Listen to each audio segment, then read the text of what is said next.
जी हाँ दोस्तों, आज आप लोग देख पा रहे होंगे कि हम प्रतिदिन शाम 4 बजे के लिए आप लोगों के बीच जो है जितना भी मैथ में एक्सरसाइज है, टोटल एक्सरसाइज को शुरू से सॉल्व करवाने वाले हैं, जो कि आप लोग के बोर्ड परीक्षा जो भी जिस साल भी आएगा उस साल में जितने भी इंपॉर्टेंट क्वेश्चन बनेंगे वो इसी वीडियो में हम डिस्कस करते चल रहे हैं। ठीक है, यानी कि पूरा मैथ जो है अब आपको 60 दिनों में ख़त्म करके दिखाने वाले हैं। और इस बात के लिए आप लोग जो है इस वीडियो को लाइक कर सकते हैं। तो आज हम प्रश्नावली 1.1 की बात करेंगे और इस वीडियो में हम लोग ये भी बात करें कि इस अध्याय से परीक्षा में आपको कौन सा प्रश्न जो है पूछ सकता है। ठीक है, तो सारे बातों को हम डिस्कस करते हुए चलेंगे और आप लोग से उम्मीद रखेगा कि आप लोग वीडियो को शुरू से लेकर के अंत तक देखिएगा और प्रतिदिन अब शाम 4 बजे आप लोग रेडी रहिएगा। ठीक है, मेरे पास इंटरनेट की सुविधा उतना नहीं है, वरना जो है हम आप लोगों को पूरा ही लाइव क्लास करा देते हैं। ठीक है, लेकिन लाइव क्लास कराने के लिए इंटरनेट बहुत अच्छा होना चाहिए, जो कि मेरे पास उपलब्ध नहीं है। हम गाँव वाले इलाका में रहते हैं तो यहाँ पर इंटरनेट की कनेक्शन जो है उतना अच्छा नहीं है।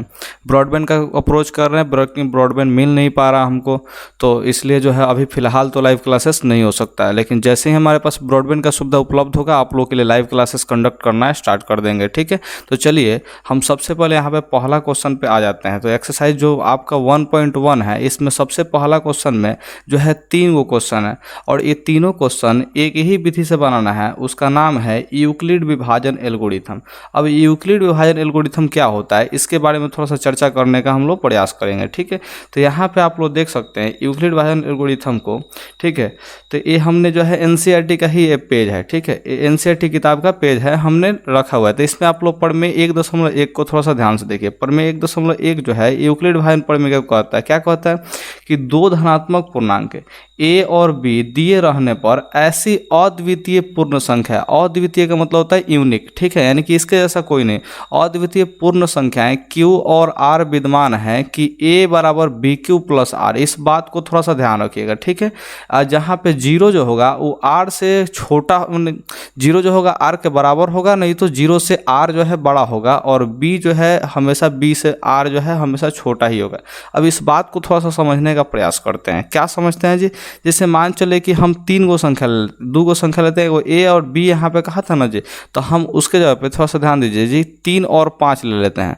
ठीक है, तो हम यहाँ पे भाग देंगे, 3 में 5 से भाग देंगे तो कितना आएगा जी, एक बार में ही कटेगा और घटाएंगे तो यहाँ पे 2 आ जाएगा। ठीक है, तो इस देखिए ये 5 को ही किसके बराबर लिख सकते हैं जी, तो आप लोग बचपन में सिद्ध करते हैं 5 कैसे आता है, तो इन दोनों गुना करके और इसको जोड़ने से ये 5 आता है। तो हम सेम टू सेम वही लिखेंगे, 3 गुने 1 जोड़ 2 लिख देंगे।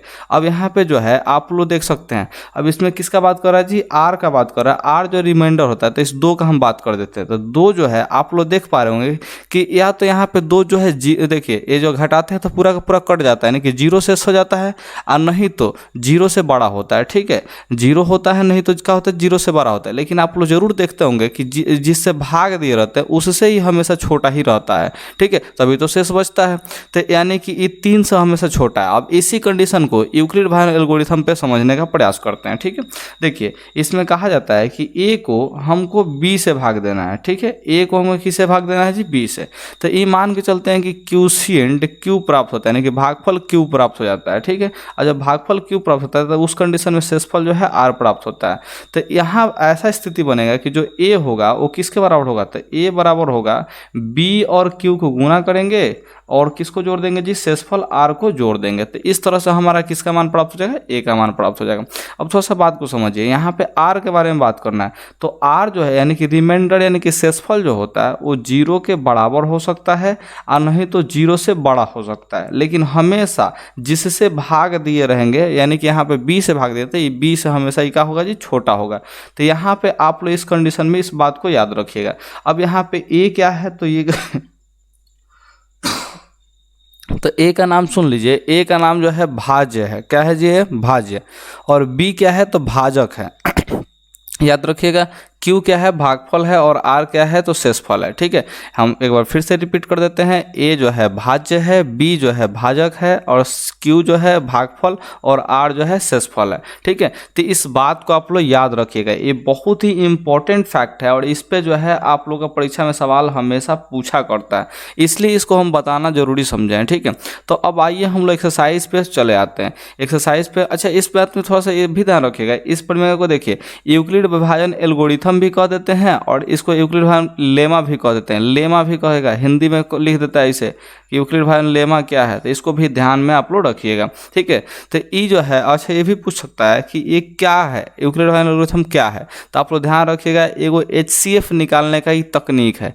क्या चीज़ है जी? HCF निकालने का एक तकनीक है। HCF मतलब होता है क्या चीज़? महत्तम समापर्तक निकालने का एक विधि है, जो कि आप लोग बचपन में अपनाते थे, ठीक है। अब हम लोग वापस यहाँ पे आ जाते हैं, क्या चीज़ पे जी? अपने विषय वस्तु पे, यानी कि PPT पे हम लोग चले जाते हैं, ठीक है, जहाँ पे हम लोग क्वेश्चन नंबर 1 को देखने वाले थे। अब देखिए यहाँ पे क्वेश्चन नंबर 1 क्या कह रहा है, तो एक देखिए, निम्नलिखित संख्याओं का HCF ज्ञात करना है। कौन सा विधि से? यूक्लिड विभाजन एल्गोरिथम विधि से, ठीक है। तो अब देखिए, यूक्लिड विभाजन एल्गोरिथम आपको बताया कि HCF निकालने का क्या है जी? एक तकनीक है, चाहे विधि है, ठीक है। तब इसमें 1 नंबर सवाल को हम क्या करते हैं जी? सोल्यूशन करना स्टार्ट करते हैं। तो यहाँ पे आप लोग सबसे पहले 1 नंबर डाल के सोल्यूशन लिख लीजिएगा, ठीक है। अब देखिए, थोड़ा सा बात को समझिएगा। इसमें सबसे पहले बड़ा और छोटा दिखा लीजिएगा। 135 है, ये क्या है जी? छोटा है 225 से, ठीक है। जिधर ये टोटी बनाएगा उधर वाला अंक हमेशा छोटा रखिएगा, ये बात को ध्यान रखिएगा, ठीक है। अब देखिए, इसमें छोटा वाला अंक जो होता है उससे भाग दे दीजिएगा, हमेशा बड़े वाले अंक में भाग दे देना है। तो 135 में से भाग देंगे तो एक बार में ही जाएगा, ठीक है। तो 135 यहाँ पे क्या करेंगे जी? भाग लगा देंगे, माइनस करेंगे।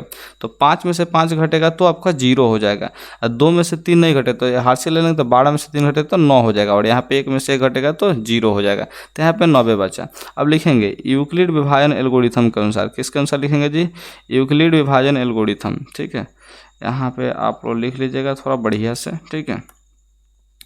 यूक्लिड विभाजन एल्गोरिथम, ठीक है। एल्गोरिथम कहिएगा चाहे प्रमेय कहिएगा, इससे चलेंगे। तो क्या हो जाएगा यहाँ पे? तो 225 आप लोग को हम अभी बताए थे कि जो 225 यानी कि जो बीच वाला है वो इन दोनों को गुना करके और इस शेषफल को जोड़ने से प्राप्त होता है। तो आप लोग यहाँ पे लिख लीजिएगा 135 गुने 1 और प्लस में 90 जो शेषफल है, ठीक है। अब यहाँ पे शेषफल 0 नहीं आया तो यहाँ पे लिख लीजिएगा चूँकि R is not equal to, ठीक है। क्या लिखेगा जी? आज R is not equal to 0, ठीक है। तो अतः सेकेंड स्टेप चलेंगे। ये स्टेप 1 था, क्या था जी? स्टेप 1 था, ठीक है। अब यहाँ पे हम लोग सेकेंड स्टेप में चलने वाले हैं, ठीक है। तो स्टेप 2 क्या हो जाएगा? तो आप लोग ध्यान रखिए, अब जो यहाँ पे शेषफल बचा होगा, शेषफल जो भी बचा होगा उससे भाग दे देना है जिससे हम लोग भाग दिए थे। तो यहाँ पे 135 को भाग दे देंगे। आप लोग इस बात को सीखे होंगे, देखिए कैसे सीखे होंगे। 135 से जो है 225 में बचपन में भाग देते थे, एक बार में कटा, 135 हो गया, घटा तो कितना है जी? 90। तब यहाँ पे पाई पार देते थे और इसको ले आके कहाँ लिख देते थे? बीच में लिख देते थे। सेम वही वाला काम हो रहा है, देखिए 90 को 135 में 90 से 135 में भाग दिया जा रहा है, ठीक है। तो आप लोग इस बात को ध्यान रखे होंगे, बचपन में सीखे होंगे, तो उस चीज़ को ध्यान रखिएगा, ठीक है। अब थोड़ा सा इस बात को हम यहाँ पे समझने का प्रयास करते हैं, क्या है। तो 90 से ये एक बार में जाएगा, तो यहाँ पे क्या करेंगे जी? 90 लिख लेंगे, माइनस में देखिए, अब 5 में से 0 घटे तो 5 हो जाएगा, 13 में से 9 घटेगा तो कितना हो जाएगा जी? 4 हो जाएगा, ठीक है। अब यहाँ पे भी लिख देंगे यूक्लिड विभाजन एल्गोरिथम से, चाहे कैसे प्रमेयिका से आप लोग लिख लीजिएगा, इस वाला लाइन में यूक्लिड विभाजन प्रमेयिका से, ठीक है।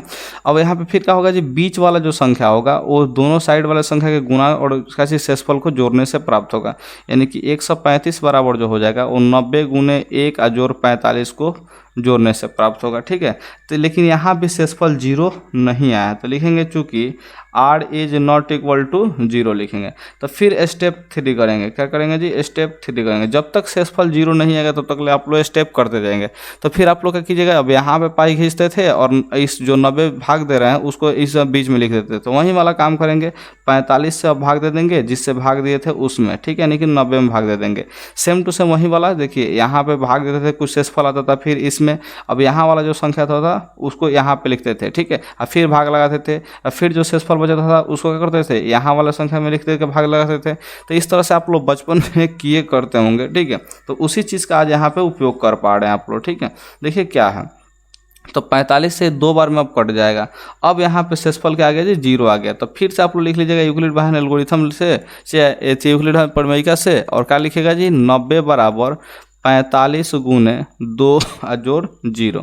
तो यहाँ पे जो है शेषफल वो कितना? R जो है 0 के बराबर हो गया है, ठीक है। तो जब शेषफल 0 के बराबर होता है, जिससे भाग दिए रहेंगे वहीं HCF हो जाएगा। तो नीचे लिख लीजिएगा आप लोग, अतः, ठीक है, HCF ऑफ किसका किसका निकाले थे जी, तो आप लोग 135 और 225 को निकाले थे। तो 135 आप प्लस में 225 प्लस में नहीं कॉमा लगा के लिखिएगा, बराबर कितना हो गया था। आप लोग देखिए जीरो जब कब शेषफल आया है, जब 45 से भाग दिए तब, तो यही HCF हो जाएगा। तो जो 45 से भाग दिए थे तो क्या हो गया जी, HCF हो जाएगा। तो मुझे उम्मीद है कि आप लोग को यह सब बात समझ में आया होगा, ठीक है।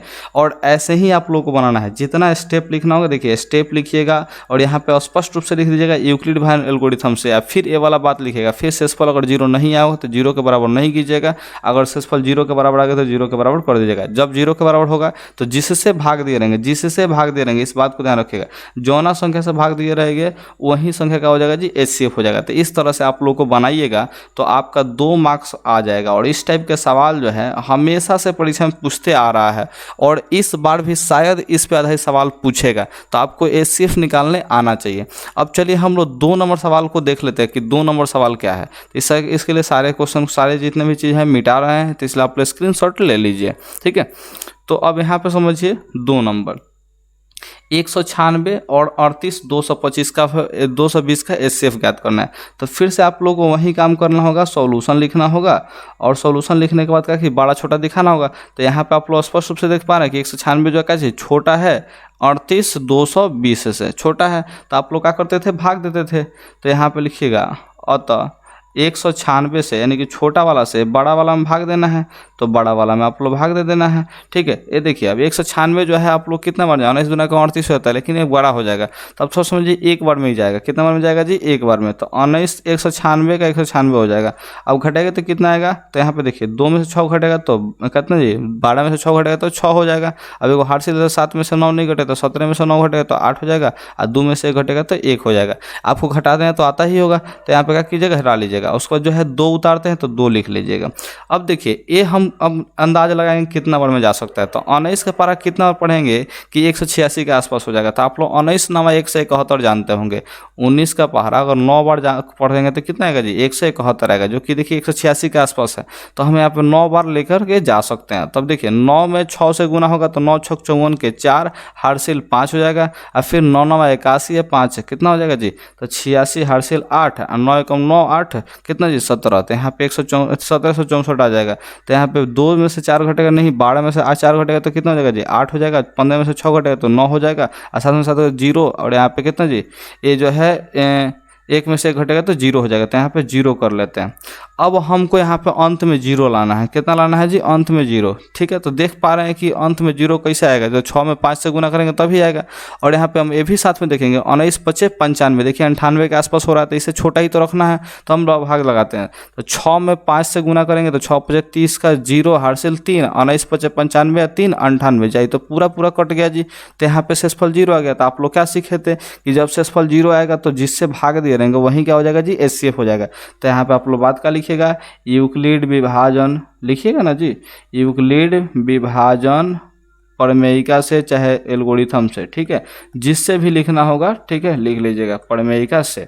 अब बीच वाला संख्या क्या है जी, तो 38 220 है, ठीक है। ये किसके बराबर होगा, 196 में 195 गुना करने से, 196 या प्लस में 100 गुना 195, ठीक है। और शेषफल कितना है, तो शेषफल आप लोग कहेंगे 0 आया है, तो यहाँ पे लिख देंगे चूंकि R = कितना हो गया जी, 0, और तो HCF कितना हो जाएगा जी, HCF किसका किसका, तो यहाँ पे 196 का और 38 220 का HCF कितना हो गया जी। तो आप लोग किससे भाग दिए थे, 196 से दिए थे, तो यही का हो जाएगा जी, आप लोग का आंसर हो जाएगा। और इस तरह से आप लोग बनाते हैं तो आपका 2 मार्क्स रखा हुआ है। बधाई हो, आप लोग सीख गए हैं, ठीक है।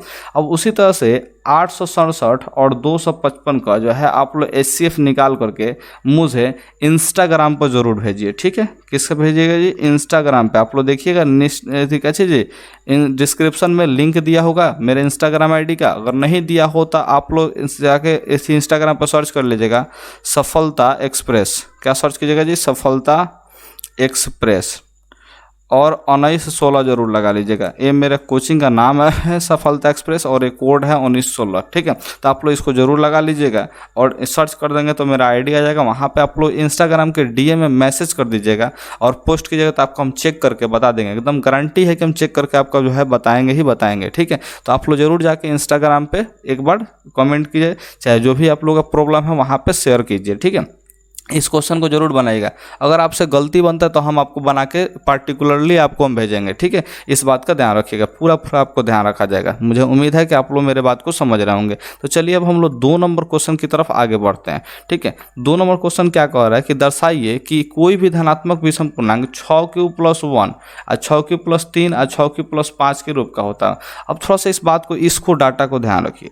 इस 6³ + 1 का बात कर रहा है, यानी कि कोई तो एक संख्या होगा जिसको किससे भाग दिया गया होगा जी, 6 से भाग दिया होता।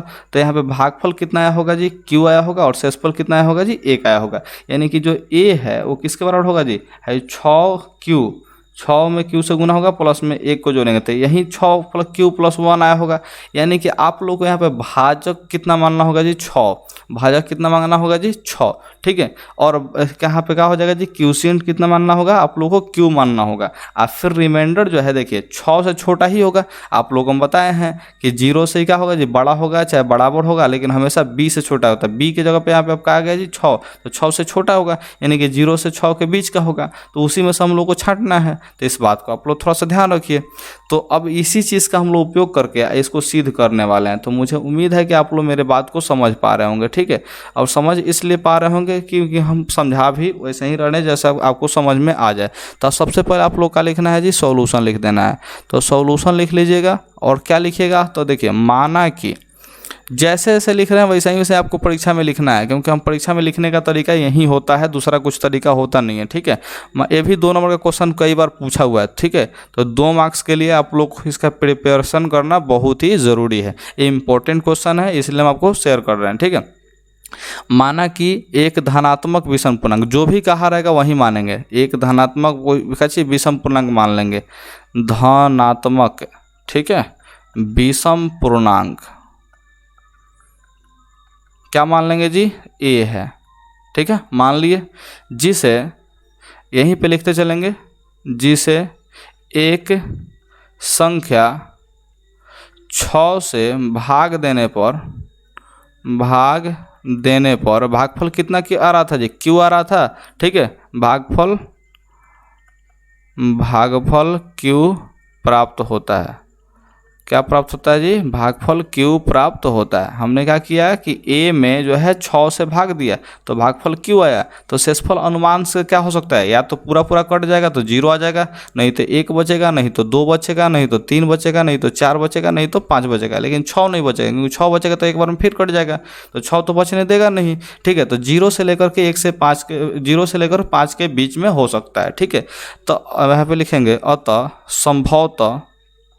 संभवतः शेषफल क्या होगा जी, तो शेषफल जो है, शेषफल r का मान जो होगा वो 0 हो सकता है, 1 हो सकता है, 2 हो सकता है, 3 हो सकता है, 4 हो सकता है, 5 हो सकता है, लेकिन 6 नहीं हो सकता है, ठीक है। अतः a का रूप निम्नलिखित हो सकते हैं, अतः a का रूप निम्नलिखित हो सकते हैं। इसी चीज़ को लिखिएगा, ठीक है। a का रूप जो है निम्नलिखित हो सकते हैं। मेरे बात को समझिएगा ध्यान से, ठीक है।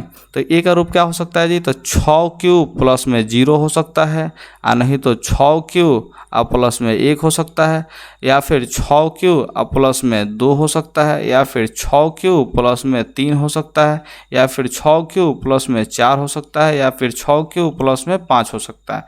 ये हो सकता है रूप आपका, ठीक है। लेकिन यहाँ पे सवाल में थोड़ा सा ध्यान दीजिए, धनात्मक विषम पूर्णांक क्या है। विषम पूर्णांक का मतलब क्या होता है, जो 2 से कभी भी ना कटे, ठीक है, जो 2 से कभी भी ना कटे। लेकिन आप लोग 6q + 0 को थोड़ा सा ध्यान से देखिए। अगर 6q और प्लस 0 है तो 0 का तो कोई वैल्यू होगा नहीं, क्योंकि 0 जोड़ेंगे तो फिर 6q का 6q रहेगा। लेकिन इसको 2 से कटाइए तो देखिए 2 3 6, ये 3 बार में कट जा रहा है, यानी कि ये तो 2 से कट गया, तो कट गया तो ये तो सम संख्या होगा, विषम संख्या नहीं होगा, ठीक है। यानी कि ये विषम संख्या का रूप नहीं हो सकता है। सेम टू सेम इसको भी देखिए, 6q + 2 को देखिए। अब 6q + 2 है, इसको 2 से भाग देंगे तो क्या कटेगा, तो आप लोग कहेंगे जी हाँ कटेगा। देखिए 2 कॉमन निकाल लीजिए तो क्या हो जाएगा जी, 3q और प्लस 1 बचेगा, और बटा में 2 है तो 2 से देखिए 2 कट जा रहा है, तो 3q + 1 बार में कटेगा, यानी कि ये भी 2 से कट जाएगा और ये भी 2 से कटेगा। यानी कि देखिए 6q + 4 जो है विषम पूर्णांक का रूप नहीं होगा, और 6q + 2 नहीं होगा, और फिर 6q + 0 नहीं होगा। लेकिन अगर इसको कटेगा तो आप लोग कॉमन नहीं ले पाएंगे 2 को, तो नहीं कटेगा। इसमें भी कॉमन नहीं ले पाएंगे तो ये भी नहीं कटेगा, और इसमें भी कॉमन नहीं ले पाएंगे 2 को, तो इसमें भी 2 से भाग नहीं लगेगा, यानी कि विषम पूर्णांक का रूप कौन कौन बचा, ये वाला तीनों बचा। ठीक है, तो हम लोग ऐसे ही लिखेंगे इसको भी, चूँकि ए एक विषम पूर्णांक है। क्या है जी, विषम पूर्णांक। अच्छा, एक और थोड़ा सा बात कर लेते हैं, जो भी यूक्लिड भाइन एल्गोरिथम जो लगता है ना जी, ये धनात्मक पूर्णांकों के लिए ही लगता है। ठीक है, तो इस बात का आप लोग पूरा पूरा ध्यान रखिएगा। ये एक विषम पूर्णांक है। ठीक है, अतः इसका रूप क्या हो सकता है जी, 6³ + 1 संभव है। हम आपने बताया कि ये वाला क्यों नहीं है, ये वाला क्यों नहीं है, ये वाला क्यों नहीं है, हमने बता दिया है, तो आप बताएंगे नहीं। अगर नहीं समझ में आए तो फिर से प्रीवियस बैक करके देख लीजिए। अब क्या होगा जी, 6³ + 1 बचेगा, 6³ + 3 बच जाएगा। ठीक है, उसके बाद क्या चीज़ जी, तथा 6³ + 5 बचेगा। ठीक है, तो ई लिखेंगे हो सकता है, और यही जो है हम लोग का प्रूव्ड हो जाएगा। अब यही हम लोग का हो जाएगा जी, संभावनाएं जो है यही 3 रहेंगी, तो इसलिए इसी को हम लोग प्रूव कर देंगे। तो मुझे उम्मीद है कि आप लोगों को यह बात जो है समझ में आया होगा। ठीक है, अगर समझ में आ गया है तो इस बात को लाइक कर दीजिए, और नहीं समझ में आया है तो आप लोग एक बार फिर से दोबारा से इस वीडियो को थोड़ा सा ध्यान से देख लीजिए, एक बार वापस से समझ में आ जाएगा, क्योंकि हमने बहुत ही सरल शब्दों में बताया हुआ है। ठीक है, तो मुझे उम्मीद है कि आप लोग समझे होंगे मेरे बातों को। ठीक है, तो ये वाला हम मिटा देते हैं, क्योंकि इसको आप लोग परीक्षा में नहीं लिखना है, और ये वाला बात जो है आप लोगों को परीक्षा में लिखना है, तो इसलिए इसका स्क्रीनशॉट ले लीजिए, ताकि आप लोग कॉपी में नोट कर लीजिएगा। मुझे उम्मीद है कि आप लोग समझ गए होंगे। तो चलिए अब हम लोग अगले क्वेश्चन यानी कि 3 और क्वेश्चन पे चलते हैं। तो यहाँ पे आप लोग देख सकते हैं तीसरा नंबर क्वेश्चन, कि किसी परेड में 616 सदस्यों वाली एक सेना जो कि आर्मी है, इसका टुकड़ी जो है 32 सदस्यों वाली एक आर्मी के बैंड के पीछे मार्च करना है। ठीक है, तो दोनों समूहों को समान संख्या वाले स्तंभों में मार्च करना है। ठीक है, जो स्तंभ का संख्या है उसमें समान जो है माने कि मार्च करेगा, और उसको देख रहे हैं कि उस स्तंभों की अधिकतम संख्या ज्ञात करना है। तो आप लोग थोड़ा सा बात को समझिए। कह रहा है कि 32 को थी यहाँ पे है क्या है जी, सदस्य है। ठीक है, और उसके अलावा जो है कह रहा है कि 616 को सदस्य है। अब इसको इस टाइप से सजाना है कि स्तंभ का संख्या जो है समान रहे, यानी कि 32 को भी जो है स्तंभ का संख्या समान रहना चाहिए, और फिर इसी के पीछे 616 वाले को भी स्तंभ का संख्या का जी समान होना चाहिए। ठीक है, अब इसमें आप चाहें जितना भी रख सकते हैं। तो स्तंभों की संख्या ज्ञात करना है कि समान जो स्तंभ बन रहा है वो कितना स्तंभ होगा, तो हम इसको कितना में सजा सकते हैं। तो एक एग्जाम्पल समझने का प्रयास करते हैं। जैसे मान चले कि आपके पास 20 लीटर दूध है और एक जो है 25 लीटर दूध है, ये दोनों एक अलग अलग बर्तन में है, और आप लोग से पूछते हैं कि बड़का से बड़का मापना बताओ, जिससे क्या करें इसको भी माप सकें और इसको भी माप सकें। तो आप लोग का जवाब आएगा सर 5 लीटर का मापना ले लीजिए, और वैसे ही 5 लीटर वाले से 4 बार में इसको माप लीजिए और 5 बार में इसको माप लीजिए। तो ये 5 आया कहाँ से, तो आप लोग कहेंगे क्या चीज़, इन दोनों का HCF निकाल लीजिए। HCF निकालेंगे तो 5 लीटर आ जाएगा, और इस 5 से जो है 20 को भाग दे सकते हैं, और 5 से 25 को भाग सकते हैं, यानी कि 5 लीटर वाला ही वो मापना है, जिससे दोनों को आसानी से माप सकते हैं। ये सबसे बड़का से बड़का मापना है। ठीक है, तो सेम टू सेम यही काम करने वाले हैं कि 32 को भी सजाना है और 616 को भी सजाना है, और समान मात्रा में सजाना है। ठीक है, यानी कि स्तंभ का संख्या समान रखना है। तो ऐसे स्थिति में हमको क्या ज्ञात करना पड़ेगा, तो HCF ज्ञात करना पड़ेगा। तो जी हाँ, आप लोग ध्यान रखिएगा इस बात का कि HCF ज्ञात करेंगे तभी जाके इसका आंसर आएगा। अब थोड़ा सा समझते हैं 3 नंबर क्वेश्चन को। तो यहाँ पे आप लोग परीक्षा में क्या लिख लीजिएगा, सॉल्यूशन लिख लीजिएगा। क्या लिख लीजिएगा जी, तो सॉल्यूशन लिख लीजिएगा, और यहाँ पे लिखिएगा कि पहले सेना की टुकड़ी में सदस्यों की संख्या, कैसी कर संख्या पूछेंगे, लिखेंगे जी सदस्यों की संख्या इज इक्वल टू में 616 है। ठीक है, और दूसरी सेना की टुकड़ी में जैसे वो है सदस्यों की संख्या कितना है जी, 32 हो जाएगा। सेना के सदस्यों की संख्या कितना हो जाएगा जी, 32। अब थोड़ा सा बात को समझते हैं जी। तो यहाँ पे लिखेंगे उन स्तंभों की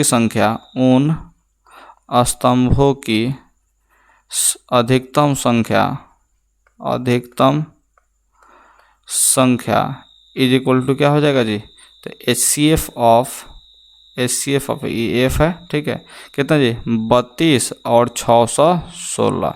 ठीक है, इनके संख्या से क्या करेंगे जी हम लोग, इसका अगर HCF निकाल लेते हैं तो हम लोग का आंसर आ जाएगा। तो अब चलिए HCF निकालते हैं। ठीक है, तो HCF के लिए हम लोग क्या करेंगे जी, यहाँ पे रफ कर लेते हैं। क्या कर लेते हैं जी? रफ। अगर आप लोग चाहें तो इसके जस्ट नीचे भी निकाल सकते हैं, लेकिन हम ये परीक्षा में भी आप लोग को रफ ऐसे ही लिख सकते हैं, कोई दिक्कत वाली बात नहीं है। लाइन खींच दीजिएगा, इधर रफ कर लीजिएगा, ठीक है।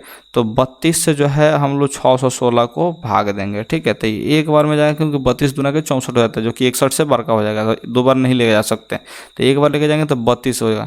तो 11 में से 2 घटेगा तो 9 हो जाएगा, और यहाँ पे 5 में से 2 घटेगा तो कितना हो, 3 घटेगा तो 2 हो जाएगा। तो यहाँ पे 296 बचेगा। अब यहाँ पे आप लोग देख सकते हैं कितना ले जा सकते हैं, 9 बार में ले जा सकते हैं, 9 3 27 होता है, 29 से छोटा है। तो 9 दूना का 18 करेंगे पहले, तो 18 का 8 हारसिल 1, और फिर कितना 9 3 27 है 1 हारसिल वा 28 हो जाएगा। तो कितना हो जाएगा जी? 16 में से 8 घटेगा तो 8, यहाँ पे 8 में से 8 घटेगा तो 0, और 2 में से 2 घटेगा तो 0, यानी कितना है जी? 8 है। अब इस 8 से किसको भाग देंगे जी? तो 32 को। बचपन में सीखा था ना, इससे ये वाला जिससे भाग दे रहे थे उसको फिर दोबारा भाग लगाना होता है। तो 8 चौका 32, यानी कि ये कितना बार कट जाएगा जी? तो ये 4 बार में कट जाएगा। तो जब शेषफल 0 तो ये एचसीएफ कितना हो जाएगा जी? यही वाला जिससे भाग दे रहे थे वही वाला एचसीएफ हो जाता है। तो यानी कि एचसीएफ जो है 32 और 6 16 कितना गया जी? 8 हो गया। तो उन स्तंभों का अधिकतम संख्या कितना हो जाएगा जी? 8 हो जाएगा। यानी कि 8 को में 4 को सजाएंगे, जो है 32 वाला है उसको 4 को सजा देंगे 8 ग्रुप में, ठीक है। तो कितना 6 और 2 8 होगा। और फिर जो है बाकी जो 6 16 को है इसको भी 8 को लाइन में सजाएंगे। तो ये कितना कितना होगा जी? एक लाइन में को सैनिक होगा। तो आप लोग नीचे जरूर कमेंट कीजिए कि एक लाइन में कितना सैनिक होगा, क्योंकि हम 8 को लाइन में सजाना है। कितना को लाइन में सजाना है जी? 8 को लाइन में। तो एक लाइन में कितना को सैनिक रखना पड़ेगा, इसको भी सजाए।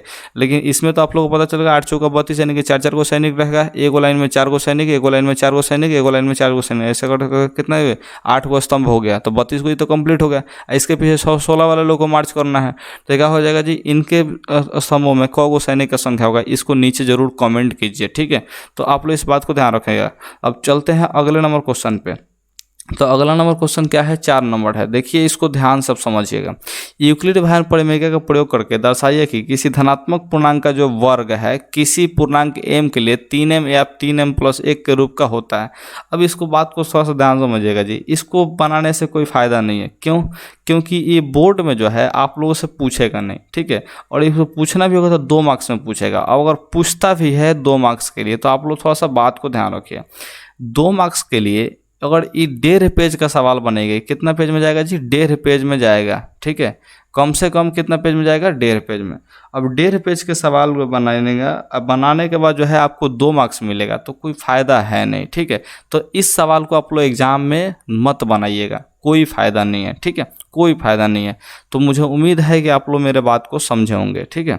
अब थोड़ा सा समझिएगा, हम लोग चल रहे हैं अगला क्वेश्चन कि 5 नंबर पे। तो 5 नंबर क्वेश्चन क्या कह रहा है कि यूक्लिड भारण परिमेय का प्रयोग करके दर्शाइए कि किसी धनात्मक पूर्णांक का घन। अब घन जो है ध्यान रखिए, घन जो है 9m 9m+1 और 9m+8। अब इसको बनेगा तो कम से कम आपको चाहिए 3 पेज। कितना चाहिए जी? 3 पेज।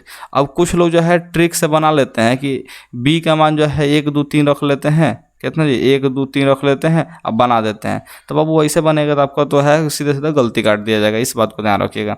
वो जो है माने कि मान्य होगा ही नहीं, क्योंकि बी जो है कितना रखना है? जितना का रूप का दिया है उतना ही रूप का रखना है। मेरे बात को आप लोग समझ रहे हैं ना, ठीक है। तो बी का मान उतना ही रखेंगे। तो इससे बनाने से कोई फ़ायदा नहीं है। तो 3 पेज का बनाइएगा जब बी का मान जो है 0 से लेकर के 1 से लेकर कितना रखिएगा जी?